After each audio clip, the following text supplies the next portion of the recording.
안녕하세요. 크립토티브입니다. 이번 시간에는 차라리 라이트코인 말고 이것이나 많이 사둘 걸 그랬습니다. 라이트코인 창업자가 말입니다. 무슨 내용인지 살펴보시죠. 그 전에요. 3프로 TV 제가 오랜만에 한번 보다가 신과 대화 2프로님으로 왼쪽에 있는 분은 이제 잘 아시는 분이시죠. 오른쪽에 있는 분은 그 성상현이라고 저기 중소기업 중앙회 부부장님이신데요. 그렇게 이제 나이가 많지는 않으신데 굉장히 똑똑하신 것 같아요. 그래서 저도 보면서 실은 많이 배우고 있습니다. 1시간 반이 좀 넘어가는 건데 직접 보시면 사실 제일 좋습니다. 근데 여기서 배울 게 있기 때문에 제가 한번 핵심 내용만 좀 요약을 한번 해봤습니다. 첫 번째로는 미국이 지금 작정을 하고 중국과 결전을 벌이고 있다. 근데 여기에서 이제 그 쓰는 무기가 바로 아시다시피 AI와 크립토인데요. 그 크립토 중에서도 특히 달러 스테이블 코인을 언급을 했습니다. 미국의 최근 연준에서 이제 400억 달러씩 단기 국채 매입하겠다 밝힌 바가 있죠. 이것을 한 이유는 미국의 단기 유동성이 굉장히 좋지 않은 것이 저기 100m 앞에서 보이기 때문에 선제 조치를 취했다라고 얘기를 합니다. 그러니까 이미 이제 사건 터진 다음에 이제 이렇게 국채를 사서 이제 그 지급 준비금을 준비하는 이런 게 아니고 저기서 지금 먹구름이 몰려오기 때문에 선제 대응할 것이다. 이 얘긴즉슨 현재 은행들 미국의 단기 유동성 상황이 좋지 않다라고 하는 것을 지금 나타냅니다. 그러니까 돈이 풀려도 지금 어딘가 고여 있는 거죠. 예를 들면 MMF 시장에도 있는 거고 이게 좀 이븐리하게 이렇게 좀 평평하게 여러 군데로 아직 그렇게 돈이 퍼진 상황이 아닙니다. 그리고 미국의 은행들이 쉽게 말하면 지금 대출이라고 하는 것을 시작도 안 했다라고 언급을 하는데 저는 이게 굉장히 와닿았습니다. 미국의 은행에서 대출을 못했던 시즌 혹시 최근에 기억나는 때 있으십니까? 그때가 22년, 23년입니다. 정확히는 23년도 은행 위기죠. 이게 뭐냐면 그러니까 장단기 금리 역전됐다고 기억나십니까? 한 2년, 3년 전에 이게 유행이 됐었죠. 장단기 금리가 역전이 돼버리면 미국 은행에서는 대출을 하면 할수록 손해를 보는 구조입니다. 대출하겠습니까? 모두가 대출을 못하고 그러니까 그때부터 이제 유동성이 메말랐던 거죠. 이게 지금까지 이어지고 있는 거예요. 근데 미국의 이제 대형 은행들 위주로 내년도부터는 대출 사이클로 들어갈 것이다라고 언급을 합니다. 그러면서 주 대출자는 이제 정부 기관 개인보다는 주로 기업들이 대출을 많이 받을 것으로 예상을 합니다. 이게 다 내년부터 시행이 됩니다. 그리고 미국 연준과 얼마 전에 금리를 인상한 일본의 중앙은행에서 가장 두려워하는 것은 사실 한 인플레이션 2%, 3%, 4% 이것도 사실 문제가 될 수 있지만 가장 두려워하는 것은 디플레이션이다라고 언급합니다. 일본 중앙은행은 말할 것도 없죠. 30년간 디플레이션의 허덕이었었고 미국 연준도 마찬가지다라고요. 왜? 그러니까 인플레이션 물가가 올라가는 것보다 더 큰 성장률, GDP 경제 성장률로 그 이제 부채 사이클을 덮어버릴 수 있다라고 보지만 디플레이션은 이거 한번 빠지기 시작하면 사실 답이 없거든요. 그러면서 다섯 번째, 스테이블 코인을 통해서 미국의 단기 국채에 대한 수요를 늘렸다. 이게 소위 말한 신의 한 수다 이런 얘기 하지 않습니까? 미국 정부가 애초부터 비트코인보다 첫 번째 우선순위는 달러 스테이블 코인이었고 이걸로 미국의 단기 국채에 대한 수요를 늘리는 거죠. 그러면서 미국의 장기 국채를 많이 찍지 않아도 된다. 왜? 단기 쪽으로 롤오버를 계속 시켜서 이제 그 소위 돌려막기 하면서 미국의 빚은 계속 빚대로 이제 찍어낼 수가 있는 거고 이제 장기 국채에 대한 이제 수요가 사라지는데 공급망 쏟아지면 쉽게 말하면 그 장기 국채 수익률이 이렇게 갑자기 튀어버리거든요. 그것은 미국에서 굉장히 극도로 경계하는 상황입니다. 이게 이제 쉽게 말하면 금융 발작이 일어날 수 있기 때문에 단기 국채를 많이 사줄 수 있는 스테이블 코인 이 시장을 엄청나게 키워서 장기 국채 금리까지도 어느 정도 상단을 잡아놓겠다. 금융 억압이라고 하는 표현을 쓰는데 어쨌든 이렇게 얘기를 했고요. 그 다음에 실물 경제에 실은 스테이블 코인이 들어가 줘야 되는데 아직까지는 들어가 있다라고 보기가 어렵습니다. 왜냐? 실물 경제에서 뭐 지금 스테이블 코인 특히 우리나라는 뭐 말할 것도 잘 안 쓰죠. 특히 선진국에서는 잘 안 씁니다. 근데 물론 이제 개발도상국에서는 달러 스테이블 코인에 대한 수요가 당연히 큽니다. 그렇죠? 근데 이게 조금 더 커지려면 여기에서 이제 접점이 어디로 맞춰지냐? 스테이블 코인을 실물 경제와 연결고리를 지을 수 있는 게 바로 자산 토큰화다라고 언급을 하십니다. 당연히 저도 이제 동의를 할 수밖에 없고요. 자산을 토큰화한다? 이건 뭐냐? 그러니까 과거로 치면 신용카드를 뭐 이렇게 서로 뭐 고객님이 이렇게 긁으시면 그게 이제 사장님, 뭐 가게 사장님한테 뭐 이렇게 돌고 돌아서 오는 데는 거의 뭐 한 달 가까이 걸리거든요. 수수료 엄청나게 떼고. 근데 스테이블 코인과 같은 경우는 거의 뭐 실시간 정산이 되지 않습니까? 당연히 스테이블 코인을 선호할 수밖에 없을 것이고 여기서 자산 토큰화라고 하는 것은 예전 같으면 이제 빌딩 뭐 요즘 100억짜리 200억짜리 그게 잘 안 팔리지 않습니까? 집도 잘 안 팔리잖아요. 그거를 토큰화해서 이제 그 스테이블 코인으로 쪼개서 조각처럼 팔 수 있다면 엄청난 거래량이 동반될 것이다. 이러면서 스테이블 코인 활용도가 굉장히 많이 올라갈 것이다 라고 언급을 합니다. 당연히 다 전 동의를 하고요. GDP라고 하는 거 이제 그 국내 총 생산은 이것을 뭐 그 화폐량 곱하기 유통 속도다. 그러니까 화폐량 찍히는 것이 유통 속도는 이제 뭐 서로 주고받고 이제 소위 말해서 돈이 돈다. 이게 이제 경제가 좋다라는 표현을 쓰죠. 돈이 빨리 돌수록 GDP는 올라갑니다. 그렇잖아요. 그 이제 누가 누구한테 뭐 이제 주고 사고 팔 상행위들이 많이 이루어지고 거래가 많이 이루어질수록 GDP는 사실 이게 이제 반영이 되거든요.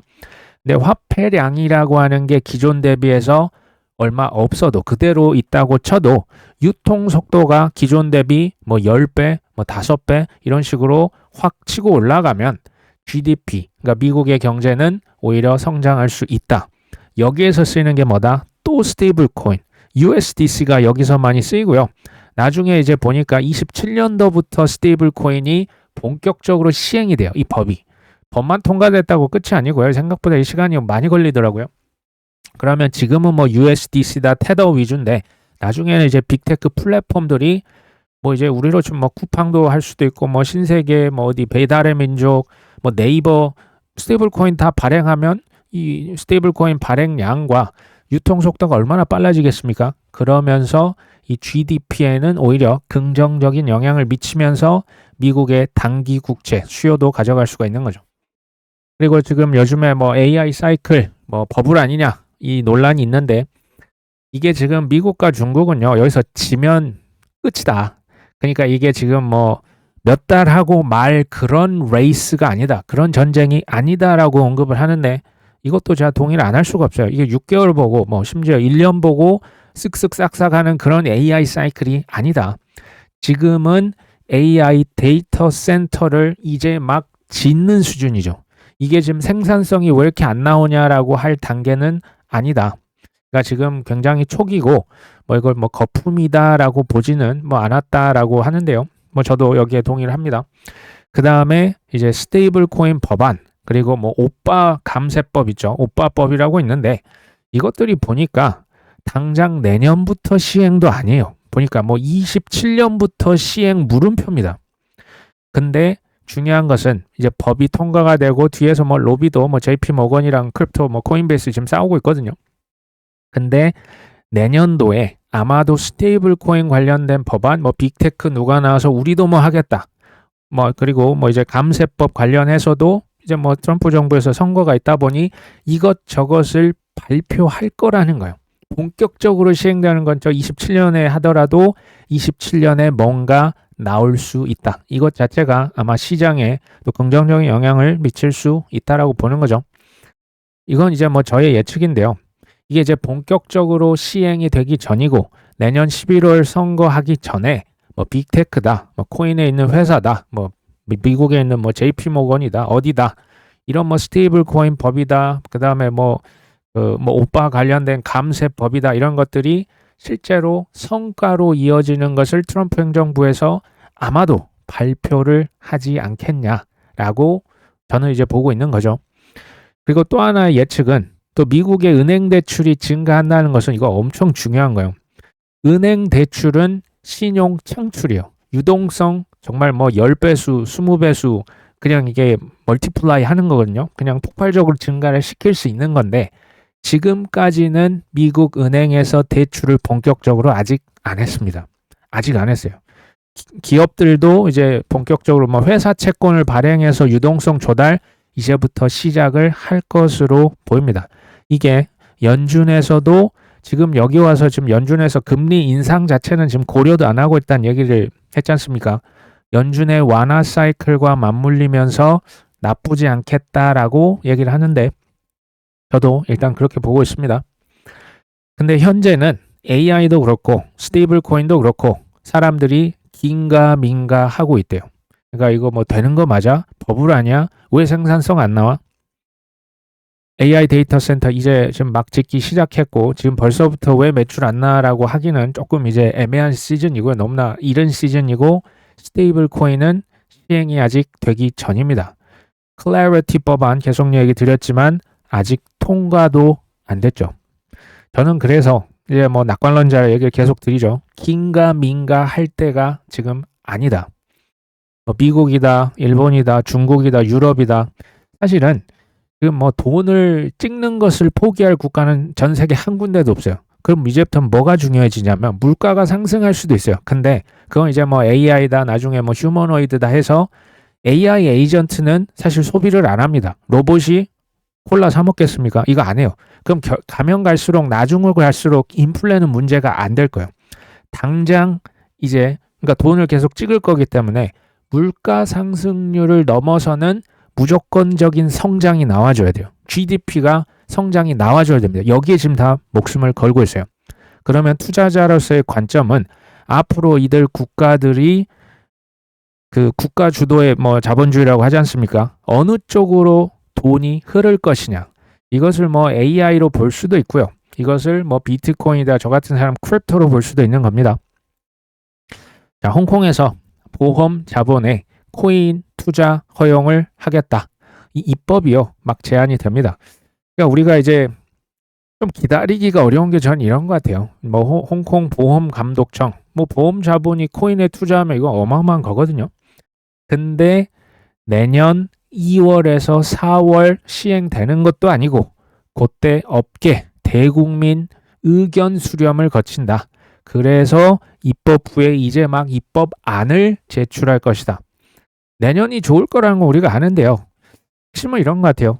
기다리는 게 어려운 것 같습니다. 그렇죠? 맨날 이제 희망 고문이다 하는데 그게 뭐 맞다라는 생각이 들 만큼 뭔가를 보여주는데 빠르지 않은 거예요. 지치는 거예요. 그러니까 이제 고갈이 되는 거죠. 어쨌든 홍콩은 디지털 금융의 허브로 도약하기 위해서 암호화폐, 스테이블 코인, 여기도 스테이블 코인 또 나오죠. 그러니까 코인과 스테이블 코인은 실은 그냥 짝꿍이라 보시면 돼요. 뭐 스테이블 코인을 쓰니까 비트코인은 뭐 찌그러들 것이다. 그런 게 아니고 같은 방향성으로 갈 수밖에 없습니다. 코인도 AI도 저는 현재 전 세계에 초기 인프라 망이 깔리는 중이다라고 생각을 합니다. 아직 초기입니다. 시간이 걸려요. 인프라라고 뭐 데이터 센터 뚝딱뚝딱 뭐 아파트도 짓는데 3년씩 걸리는 거 아닙니까? AI 데이터 센터 그리고 코인은 스테이블 코인이라고 하는 이제 새로운 이제 인프라 망, 그다음에 토큰화 망, 디파이 망, 그다음에 이거 디파이는 이제 하나의 어떤 은행을 벗어난 모든 은행 업무가 되겠죠. ETF 뭐 하나씩 이제 승인이 됩니다. 저는 내년에 지수 ETF 코인 쪽에서 아마 활성화될 것으로 보고 있고요. 규제도 조금씩 이나마 진전이 되고 있습니다. 비유로 우리나라 한 70년대에서 80년대 국내 고속도로를 하나 둘씩 뭐 경부속 고속도로 먼저 지었지만 그 다음에 뭐 이제 고속도로 하나씩 지었던 그때 시절 생각하시면 70년대 80년대 우리가 마이카 시대 뭐 우리 어르신들 잘 기억하실 겁니다. 마이카 시대가 과연 우리가 상상을 했습니까? 지금 요즘에 얼마나 또 뭐 4인 가족 기준 차가요. 한 대가 아니고 막 2대, 3대씩 있어요. 상상도 못했지 않습니까? 저는 지금 약간 그런 느낌이 듭니다. 블록체인 레일이 지금 딸리고 있는데 확정된 미래가 맞는데 이제 우리 생각만큼 그게 빨리 찾아오지 않으니 이제 많이 뭐 포기를 하고 좀 이렇게 힘든 시절을 거치고 있다라는 생각이 듭니다. 확정된 미래예요. 찐득하니 앉아 있는 게 저는 능력이라는 생각을 합니다. 그분들이 결국에 다 이제 판돈 놓고 도망치시는 분들 것까지 다 그 극소수에게 수익이 몰려갈 것이다. 비트코인이 뭐 내년도에 뭐 바닥을 찍고 15만 달러는 가지 않겠냐. 지금 뭐 이 사람이 뭐 누군지 모르겠어요. 온체인 애널리스트인데 지금은 비트코인 손바뀜이 일어나고 있는 강력한 개미 털기 구간이다. 뭐 우리나라 투자자분들은 뭐 비트코인을 그렇게 투자하는 것 같지는 않지만 어쨌든 전 세계적으로 봤을 때 주인이 많이 바뀌고 있습니다. 이제 뭐 12년, 13년 전 고래가 많이 팔고 있고요. 기관들 뭐 ETF로 많이 사고 있죠. 오는 26년에는 변곡점이 올 수 있고 뭐 15만 달러면 한 2억 정도 되겠죠.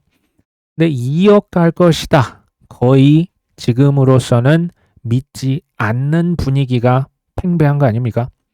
그래서 저는 2억이 아니고요. 저는 3억도 가고 4억도 갈 수도 있다라고 봅니다. 저는 2억이 넘어가고 진짜 3억이 되면 이 개미 털기가 아니고요. 그때는 개미 타기 구간으로 다시 진입할 거라고 봅니다. 지금은 우리가 물음표를 항상 던지고 있는데요. 생각해 보시면 가격이 항상 폭등, 기관차처럼 막 달려줘야 그래야 개미들이 올라탑니다. 아무리 하락이 지금 밑에서 뭐 좋다 뭐 어쩌고 해도요. 아마 거의 뭐 개미 투자자들은 아마 사지는 않으실 걸로 예상을 합니다. 지금 뭐 이제 알트코인이 다 쓰레기다 뭐 이렇게 생각을 하시는 분은 그냥 비트코인 위주로만 하셔도 전 충분하다고 보고 뭐 비트도 사기다 하면 뭐 굳이 여기 있으실 필요는 없겠죠. 그리고 내년에 제가 뭐 개인적으로 봤을 때 유동성이라고 하는 게 이제 과거 뭐 글로벌 램프 차트로 우리가 좀 착각을 했다. 이제 그 돈이라고 하는 게 특히 이제 미국 시장에서 은행권에서 은행 대출 통해서 이게 좀 퍼져줘야 되는데 아직까지 그 과정이 일어났던 건 아닙니다. 모든 것이 불확실하고 또 이제 미국의 셧다운 여파가 좀 생각보다 많이 길어졌잖아요. 그러면서 지금 뭐 관세다, 뭐 강달러 일시적인 것들이 다 이제 겹치면서 금값이 오히려 튄 거예요. 금값이 지금 많이 올랐죠. 근데 어느 순간에는 금값은 저는 꺾일 거라고 보고요. 그 유동성이 이제 코인이나 주식 쪽으로 많이 올 거라고 봅니다. 그리고 이것도요, 이제 금값도 뭐 미국의 역사를 보시면 재밌습니다.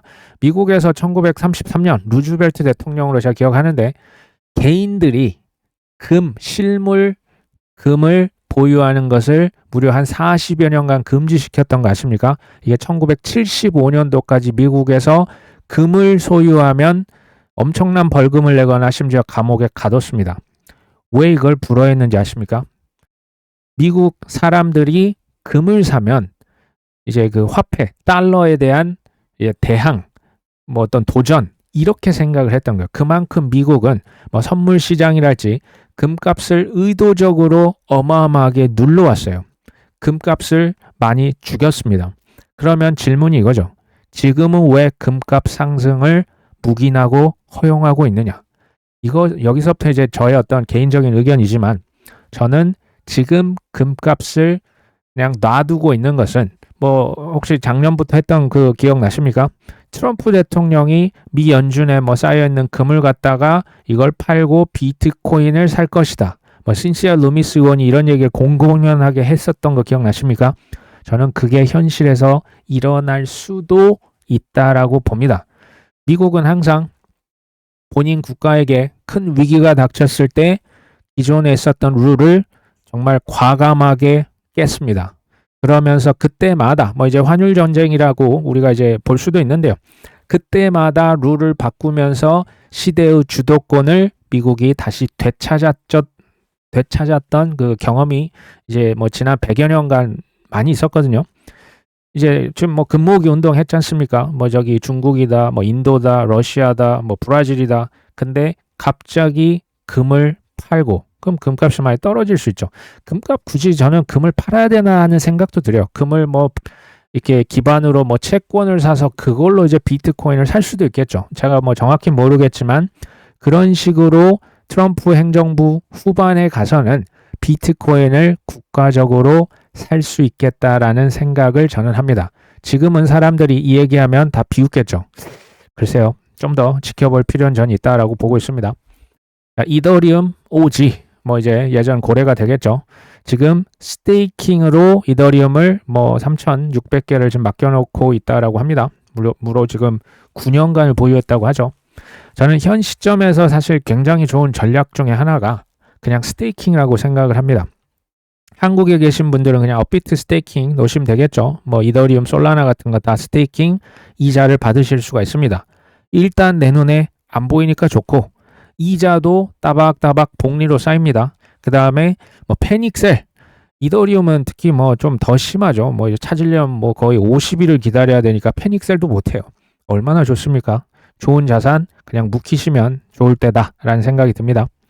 자, 중국에서 자산가들이 코인 투자 비중이 2%에 불과하다. 근데 이들 중 25%는 향후에 투자를 확대하고 싶다. 해외 투자 관심은 더 적극적이다. 고액 자산가들이 향후 1년 내에 고려 중인 해외 투자 상품 중 코인이라고 응답한 비중은 6%다. 코인에 대한 비중이 중국에서는 아직은 많지는 않다. 글쎄요, 뭐 이제 뒷단에서 다 하고 있는 게 아닌가 저는 뭐 이제 의심을 한번 해봅니다.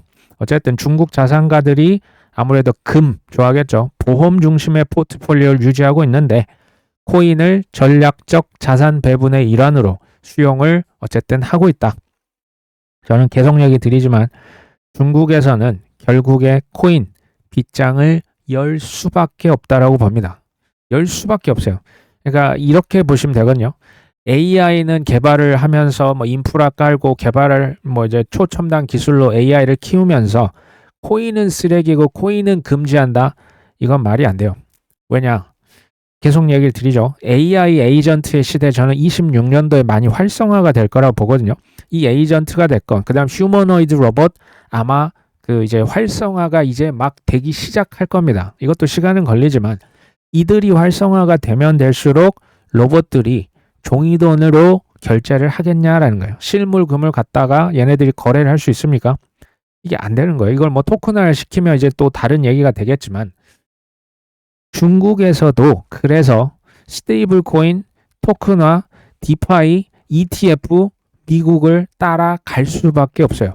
AI랑 코인은 결국에 만날 수밖에 없습니다. 저는 그것을 어디서 보냐? 홍콩의 친코인 정책에서 예전부터 우리가 보고 있지 않습니까? 중국 본토에서 아직 코인을 허용하기는 좀 그래요. 왜?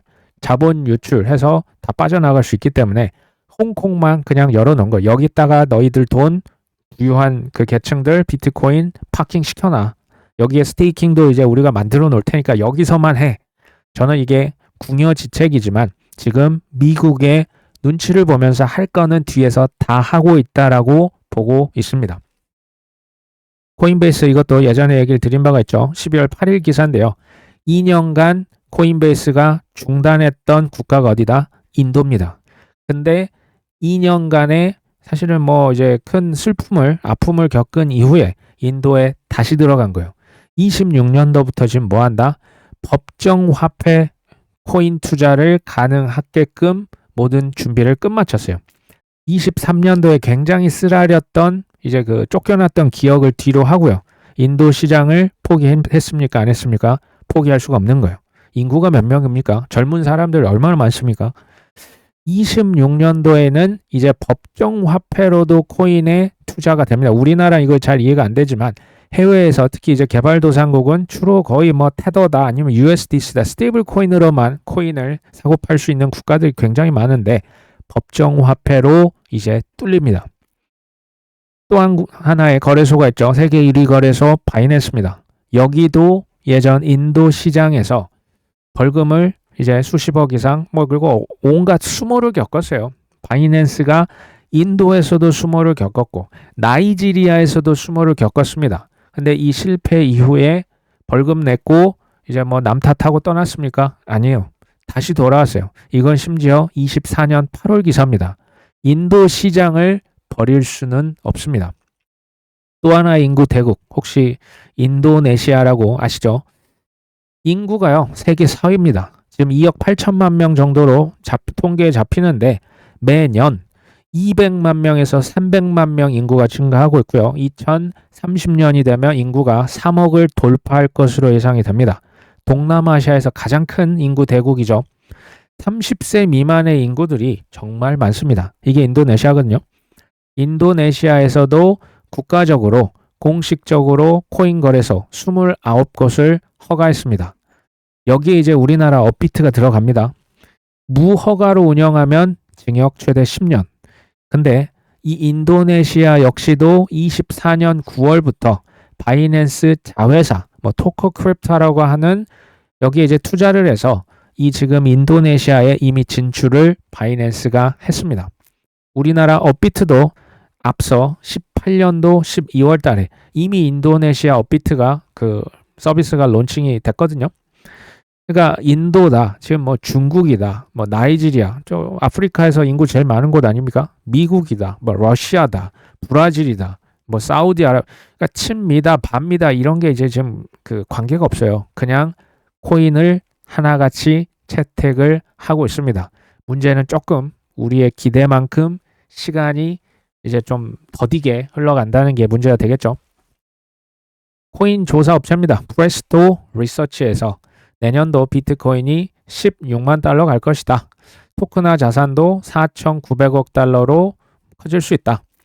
근데 생각보다 비트코인의 목표 가격이 좀 낮은 거 아닙니까? 하나로 따지면 2억 3천만 원 갈 것이다 라고 얘기를 합니다. 지금 이제 30만 달러, 50만 달러 하면 거의 이제 크레이지 취급을 당하기 딱 좋은 그런 시점 같아요. 근데 이 사람이 왜 이렇게 조금 비트코인 목표가를 낮췄나 봤더니 양자 컴퓨터 리스크를 반영해서 30% 할인을 했대요. 양자 컴퓨터 비트코인 해킹될 수 있으니까 30% 뺐대요. 아니 20만 달러 좀 넘었겠죠. 제가 예전부터 계속 얘기를 드렸는데 이 양자 컴퓨터 퍼드 있죠. 앞으로 5년에서 10년 동안 계속해서 우려먹을 거라고 한 1, 2년 전부터 계속 얘기를 드렸던 것 같아요. 생각해 보시면 내가 해커면 비트코인 네트워크를 가서 해킹하는 게 좋겠습니까? 아니면 블랙락 서버를 그냥 딱 터는 게 그게 제일 빠를까요? 블랙락이든 JP 모건이든 저기 일론 머스크 계좌를 해킹하는 게 훨씬 낫겠죠. 거기 돈이 제일 많은데 왜 하필 비트코인만 노리냐 이거예요. 이런 얘기 앞으로 계속 나올 거예요. 저는 그래서 지금 벌써부터 이런 얘기가 나옵니다. 앞으로는 퀀텀 저항, 퀀텀에 저항할 수 있는 기술, 퀀텀에 내성이 있는 체인, 요게 마케팅 포인트가 될 거고요. 앞으로 계속적으로 쏟아져 나올 겁니다. 이 마케팅이 아마 레이어 1, 레이어 2에서 아마 이거 마케팅, 그러니까 장점을 어필할 때 이거 계속 쓸 거라고 봅니다. 최근에 뉴스인데요. 일본의 SBI 있죠. XRP를 랜딩, 대출해 준답니다. 보유만 하던 코인에 새로운 수익 모델이 붙었다. 사실 생각해 보시면 비트코인도 그렇고 XRP도 POS, 지분 증명으로 이자 주는 구조가 아닙니다. XRP는 1000억 개고 비트코인은 2100만 개 수량이 딱 정해져 있어요. 근데 무슨 이자를 준다고 할까요? POS 지분 증명 체인이 아니어도요. 실은 전혀 상관이 없어요. 수요가 있으면 만들면 되거든요. 이거 만든 거예요. 이제 SBI는 원래 리플에 2016년도부터 전략 투자를 했던 일본의 굉장히 큰 금융회사입니다. 근데 XRP를 공식 수익형 상품, 그러니까 이자 주는 상품으로 운영을 하고 있다. 이제 우리가 렌트카 하지 않습니까? 차를 빌리는 것처럼 SBI에서는 렌트 코인이라고 하는 것을 만들었어요. XRP를 비롯해서 비트코인, 이더리움, 도지코인 등 총 34개의 코인을 일정 기간 동안 거래소에 예치를 하고 그 대가로 이자를 그 코인으로 주겠다. 우리나라 업비트 빗썸에서 이런 거 실은 합니다. 빗썸에 제가 접속할 때마다 투자금이 부족하세요? 라고 이렇게 물어보더라고요. 업비트나 빗썸, 코인베이스, 바이낸스, 지금 SBI까지 실은 이거는 기존에는 은행에서만 할 수 있었던 대출 서비스를 지금 거래소다 아니면 기존의 다른 금융 그룹들이 여기에 지금 다 진출을 하고 있는 거예요. 심지어 그 콧대가 높은 JP 모건, 비트코인 거의 뭐 사기다, 뭐 쓰레기 취급을 했던 그 JP 모건 지금 뭐 했습니까? 비트코인, 이더리움을 담보로 받고 대출을 실시하지 않습니까? 그러면 이제 눈치를 채셔야 되는 건 뭐냐? 우량 코인이라고 하는 것은 사라지기가 어렵겠다라고 눈치를 채셔야 돼요. 왜? 누가 쓰레기를 담보로 받아줍니까?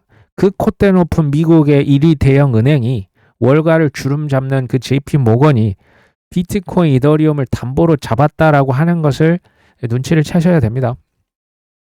이용자가 XRP를 7일 또는 28일까지 정해진 기간 동안 이제 코인을 맡기면 만기할 때 원금이랑 이자를 같이 받을 수가 있다. 사실 지난 20년도부터 비트코인, 그 다음에 XRP, 이더리움이 다 이제 담보로서 채택이 되고 있는 거죠. 그러니까 이게 저기 업비트나 빗썸도 보시면 제가 이거 한번 그냥 유심히 살펴봤거든요. 코인 대여 기간이 며칠인가 봤더니 최대 30일이에요. 이게 무슨 얘기냐면 일주일 단위로 코인 빌려드립니다. 쓱쓱 싹싹 그냥 B2 이거 좀 빌려드릴 테니까 10배, 20배 튀겨서 그다음 갚으시면 되잖아요. 뭐 가격 떨어지면 떨어진 가격으로 갚으시면 됩니다. 얼마나 편합니까? 라고 그 이제 마케팅 문구에 적혀 있어요. 이게 좀 심하다. 이제 한방러의 욕망을 자극하는 거죠. 그냥 타이밍 제대로 잡아가지고 진짜 그냥 왕창 빌렸다가 거기서 설명한 대로 코인 내가 고가에 잘 팔고 그걸로 가격이 떨어지면 그때 가서 갚으면 일석이조 삼조 아니냐. 근데 그거는 잘 됐을 때의 드문 경우고요. 그 반대도 당연히 생각을 해보셔야 됩니다. 그리고 그들은 어쨌든 거기에서 이자, 수수료를 가져가는 거고 더군다나 우리는 담보를 맡기죠. 이게 담보대출이라고 하는 게 기존의 우리 아파트 담보대출은 은행에서 이제 그 경매를 해야 돼요. 이게 이제 못 갚을 것 같으면 청산을 딱 시키고 경매하는 그 과정이 실은 복잡합니다. 계약도 복잡하고 경매를 하는 그 모든 과정이 일인데 코인 이 담보대출은 얼마나 편합니까? 그냥 못 갚을 것 같으면 쓱 그냥 쳐버리면 돼요. 이건 뭐 담보 뭐 경매할 것도 말 것도 없이 그냥 맡아놨던 거 그냥 소유권만 이전시켜버리면 되는 거죠. JP 모건의 이 뉴스를 가만히 생각을 해 보셔야 돼요. 이제 My On-Chain Net Yield Fund 이게 뭐냐면요. 이더리움 위에다가 온체인 펀드를 올려놨다. 이거 들은 바가 있으시죠? 티커도 MONY, 머니입니다. 머니. 이더리움 위에 온체인 펀드인데 이게 왜 킬러 상품이 될 수 있냐? MMF 펀드라 보시면 돼요. 근데 뭐 이제 그 이더리움 위에서 매일 따박따박 이자를 주는 게 핵심이에요. 온체인 펀드 MMF 그 맡겨놓으면 이자 주잖아요. 온체인이기 때문에 내가 뭐 신경 쓰고 말 것도 없죠. 매일 알아서 이자가 따박따박 지급이 되고요. 그 다음 그 배당금이 그대로 재투자돼서 복리 효과까지 자랑을 합니다. 여기에서 이제 정산이 되는 것은 활용되는 화폐는 USDC, 스테이블 코인을 씁니다.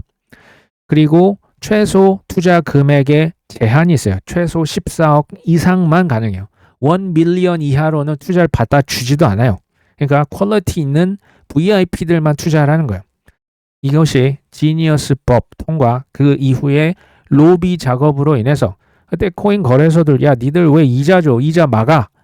이제 거기 로비를 한편으로 해놓고 본인들이 지금 뭐 하고 있습니까? 토크나 펀드 발행해서 이자를 받는 상품을 지금 이제 론칭을 시킨 거예요. 블랙락은 예전부터 하고 있었고 골드만삭스, 프랭클린 템플턴 지금 다 토크나에서 MMF 펀드 토크나 시켜서 본격적으로 다 진입한 거죠. 이건 뭐냐? 계속 얘기 드리지만 이자를 무지막지하게 선호합니다. 어디에서? 특히 기관 투자자들이. 이거는 필연적인 선택이 될 수밖에 없습니다. 얼마나 편합니까? 블랙락 골드만삭스도 편하고요. 우리 같은 일반 투자자들도 신경 쓸 게 없어요. 뭐 은행 창구, 뭐 증권사 창구 갈 일이 없습니다. 그리고 비트코인, 이더리움을 담보로 받는다. JP 모건. 이건요. 이렇게 생각하시면 돼요. 대출하는 사람 입장에서 생각하면 원래는 비트코인을 팔아야 그 돈을 가지고 뭔가 소비를 할 수 있는 건데 비트코인을 팔 필요가 없는 거죠. 비트나 이더를 팔지 않고도 대출을 하면서 본인 쓰고 싶은 뭐 자동차를 사도 되고 해외 여행을 갈 수도 있고 얼마나 좋습니까? 근데 이것은 한 가지 전제 조건이 있습니다. 이 비트와 이더가 영원히 상승할 것이라고 하는 믿음. 그러니까 상승하는 범위 내에서는 나쁘지 않지만 그 반대로 폭락하는 순간 은행에서 네 담보 빨리 채워놔. 이제 대출금 갚아. 압박을 하겠죠. 2008년도는 이게 담보가 집이었죠. 근데 지금은 코인으로 하나 담보가 더 추가가 됐을 뿐입니다. 그래서 저는 이게 이제 좋은 시즌에는 큰 상승이 더 나올 수 있어요. 거품이 더 낄 수 있다는 얘기예요. 비트코인, 이더리움 마찬가지죠. 대신에 거품이 꼈다면 나중에 그것만큼 더 큰 하락이 당연히 나올 수 있을 것이다. 우리는 이 사실을 잘 직시를 하고요. 누군가는 이것을 기회로 활용을 하셔야 된다는 얘기예요. 그러니까 집값 2008년도 다 같이 막 경고했을 때 그거 무시 이제 했다가 이제 생각보다 큰 사단이 났었죠. 코인도 그런 사단이 나올 수 있기 때문에 끝까지 좀 이제 정신을 바짝 차리셔야 됩니다.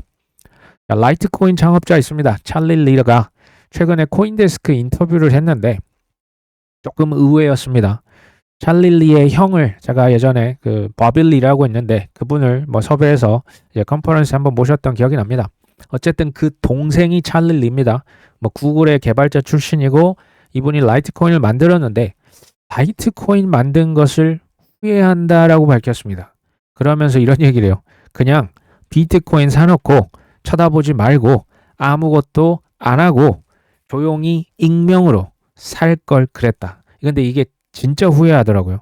괜히 라이트코인 만들어가지고 욕도 욕이를 뭐 엄청 먹고 고생만 엄청 했다. 이런 얘기를 했습니다. 저는 뭐 라이트코인, 비트코인 뭐 다 뭐 라이트코인도 그렇게 나쁜 코인이라 보진 않습니다. 근데 한국에선 지금 다 상폐가 됐죠. 저는 사라지지 않을 코인, 대량 채택이 되고 있는 코인, 미국의 ETF 신청이 됐거나 아니면 이미 승인이 된 코인, 또 시가총액이 큰 위주의 코인들 위주로 지금 이런 식으로 그냥 사놓고 쳐다보지 말고 아무것도 안 하고 조용히 사시면 큰 수익을 결국에 거두실 수 있다고 봐요. 근데 핵심은 이거죠. 어느 세월에 부자 되겠냐. 한 큐에 그냥 10배, 20배 그냥 그런 생각만 버리시면 10배, 20배가 가능할 것 같은데 참 그게 쉽지 않다라는 생각을 계속 합니다. 마이클 펠프스라고 혹시 기억하십니까? 수영 레전드 중에 레전드입니다. 한 뭐 올림픽에 나갔는데 8개 종목 다 나갔는데요. 그 8개 종목에서 다 금메달 땁니다. 총 28개의 메달을 싹쓸이했던 사람이 있거든요. 실패를 이 사람이라고 안 했겠습니까? 7살 때 뭐 ADHD입니까? 뭐 그리고 뭐 부모님도 이혼하시고 뭐 불우한 가정 환경에서 그냥 우연히 좋은 사람을 만났는데 좋은 수영 코치를 만나서 지금은 뭐 이제 은퇴를 했지만 레전드로 여전히 남아 있습니다. 김연아 우리 스케이트 선수랑 비슷한 얘기예요. 사람들이 물어봅니다. 당신은 도대체 무슨 생각으로 그 혹독한 훈련을 이겨낼 수 있냐? 제가 보니까요. 6년 동안 단 하루도 쉬지를 않았대요. 6년 동안 뭐 주말이다, 우리로 치면 설이다, 뭐 크리스마스다, 뭐 명절 이런 거 없이 단 하루도 쉬지 않고 하면서 물어봤는데 지금 이 사람 답이 정말 가관입니다. 저는 오늘이 무슨 요일인지도 몰라요. 날짜도 모르고 전 그냥 수영만 해요. 그냥 하는 거지 짤에 어떻게 보면 뭐 원조격이라고 할 수 있겠죠.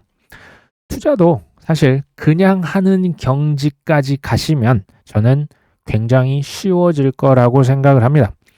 지금부터라도 이제 B2다, 뭐 타이밍이다, 뭐 이런 거 조금 자제하시고 우량 코인 위주로 저축한다는 개념으로 가시면 저는 나쁘지 않겠다. 그리고 지금 뭐 이 유튜브 한 편이 절대 저는 완벽하다라고 보지 않습니다. 난다 긴다 하시는 뭐 국내다 해외 유튜버들 많아요. 그리고 책을 보시는 요즘에 뭐 책이 굉장히 많이 있더라고요. 서점 가면 아예 그냥 코인 섹션도 있어요. 그게 있죠. 그 다음에 사이트다, 뭐 백서다, 뭐 여러 가지 우리가 뭐 요즘엔 챗 GPT랑 뭐 심도 있는 대화를 나눌 수 있잖아요. 닥치는 대로 저는 섭렵하는 기간이 반드시 필요하다라고 봅니다. 이런 기간을 몇 년 이상 쌓다 보면요. 그냥 하다 보면 저는 그리고 중간에 실패가 저는 반드시 필요하다고 봅니다. 이러면 저는 금상첨화라고 생각을 하거든요. 몇 년이 지나면 사실 그 믿음의 자산이 어느 순간 퀀텀 점프에 있는 것을 저는 느낄 거라고 봅니다. 이게 왜 좋냐면요. 그 믿음이 쌓여 있기 때문에 내가 갈아 넣었기 때문에 가격이 떨어져도 정말 뭐 그냥 꿋꿋하게 버틸 수 있는 게 너무나 이제 쉬워지는 거고요. 가격이 조금 높아졌다고 해서 10% 20% 받고 팔지 않게 돼요. 이러나 저러나 갈아 넣는 나의 노력이 빛을 보는 순간이 반드시 옵니다. 그리고 이런 사람들의 특징이 뭐냐? 나는 내가 이렇게까지 하게 될 줄 생각도 못했다. 다 똑같이 얘기해요. 뭐 우연히 나 뭐 이렇게 눈 좀 떠보니까 뭐 금메달 28개 어쩌다 보니. 근데요, 뭐 올림픽에서 금메달은 세계 1위 아닙니까? 이런 뭐 키가 194라고 합니다. 뭐 천재적인 이런 분들도 죽어라 해도 지금 딸까 말까 하는 게 올림픽 금메달인데 지금 우리가 하는 이 투자에 있어서만큼은 이렇게 생각을 안 한다라는 게 저는 너무 아쉬운 거예요. 그냥 쓱쓱 싹싹 한 큐에 그냥 20억, 30억, 50억, 100억 뭐 털고 그냥 뭐 빚냈던 거 갚으면 되지라고 생각을 왜 하냐라고 저는 뭐 묻고 싶은 겁니다. 우리 조기 축구에 가서 오늘 좀 컨디션 좋다고 메시 나와라고 우리는 한다고요. 이건 아니죠. 이건 아니죠. 이제 누구나 우량 코인, 그러니까 우리는 다 메시가 될 수 없어요. 이거 인정해야 됩니다. 대신에 누구나 좋은 코인을 사서 묵혀놓을 수는 있는데 저는 이것 또한 그냥 이루어지지는 않는다. 이건 좀 이제 웃긴 짤인데요. 부자가 되고 싶고 근데 오른쪽에는 일을 하기는 싫다. 이 사람이 뭐하냐? 코인 투자한답니다. 투자가 근데 불로소득이 맞을까요? 일을 하기 싫다. 그 마음은 이해가 되지만 정말 공부 없이 믿음 없이 대충 해도 뭐 수십억 수백억 벌 수가 있을까요? 뭐 저는 불로소득이라는 생각을 추호도 해본 적이 없습니다. 뭐 이것도 이제 우리가 잘 알고 있는 뭐 짤이 되겠죠. 비트코인이 12만 6천 달러 됐을 때 비트코인 그때 6만 달러일 때 샀었어야 했는데 근데 지금 가격이 뭐 이제 8만 달러 뭐 선으로 떨어지니까 안 사길 잘했다. 내가 그 샀으면 큰일 날 뻔했네. 그러면서 가로 열고 닫고 떨어지면 사야지라고 합니다. 근데 바닥을 압니까? 떨어지면 살 수 있을까요? 그러면서 가격이 다시 15만 달러, 20만 달러, 30만 달러 되면 내가 바보지. 내가 그때 왜 8만 6천 달러, 8만 달러까지 떨어졌을 때 그때 왜 안 샀을까? 또 후회하겠죠. 계속 반복되는 거 아닙니까? 그러니까 저 같은 경우에 이게 이제 이렇게 생각을 하면 뭐 이제 공부를 하시면 이런 확신이 아마 생깁니다. 비트코인이요. 사실 제가 10억이라 적어놨지만 10억이 아니고 100억도 갑니다. 시간이 걸리겠죠. 비트코인 어차피 10억 가고 이더리움 5천만 원 가고 XRP 최소 몇만 원 갑니다. 뭐 10만 원도 가겠죠. 솔라나 100만 원만 가겠습니까? 이게 간다라고 하는 정말 불굴의 확신이 있으면 얼마에 샀는지도 물론 중요한데요. 뭐가 더 중요하냐? 평 단가보다 개수가 중요하다고요. 비트코인 몇 개야? 이더리움 몇 개야? XRP 몇 개야? 솔라나 몇 개야? 왜? 어차피 뭐 10배, 20배, 30배 가잖아요. 당장 뭐 내년에도 많이 갈 것 같아요. 근데 뭐 모르죠. 5년 후까지 보면 어마어마하게 많이 오를 겁니다. 지금부터 몇 개월은 개수를 늘리기 너무 좋을 때라는 생각이 듭니다. 지나고 나면 또 껄껄껄 하지 않았으면 좋겠습니다. 오늘 방송 여기까지 합니다. 끝까지 시청해 주셔서 감사합니다.